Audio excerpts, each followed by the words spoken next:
talk about some of the other big moments of this convention, because one of the surprises for a lot of people who don't pay close attention to Illinois politics, like say David Broder does, was Barack Obama, who's the Democratic Senate nominee there, and he gave a big speech in which he kind of roared and electrified the it's been a long week. I had a chance to talk to Barack Obama after his speech that night, and I asked him what it would take for him and for John Kerry to win in November, and he gave a pretty self-confident answer.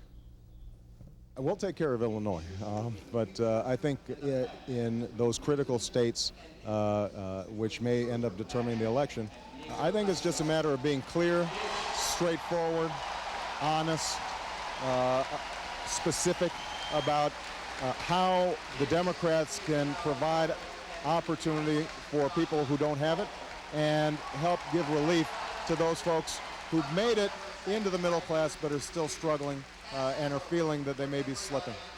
Kind of a rock star, Michael. A star is born. The interesting thing about Obama's speech and the whole week, again, is that so much of this was about unity within the party, but there was a sort of river running through this convention that you couldn't miss if you were watching, and that is the Democrats clearly are not willing to let George W. Bush have 9/11. They want to keep a piece of it for themselves, and it's this piece. It's not simply that what happened on 9/11 means we have to reorganize the way we think about, defending the United States. The Democrats were saying, yeah, that may be true, that's right. But we also have to remember what happened after 9/11, which is that we came together as a nation. And the theme of Obama's speech and the theme of a lot of people said was that 9/11 means something else as well to us, which is that we came together and we haven't been together since. I think that's what Kerry said last night. And they're saying, I think over and over all week, we're going to put it back together. That was a powerful, I think, one of the most powerful themes, because it basically said, we're not going to let the president have what happened in 2001. We're going to define it the way we see it, and that has real power across, I think, the middle.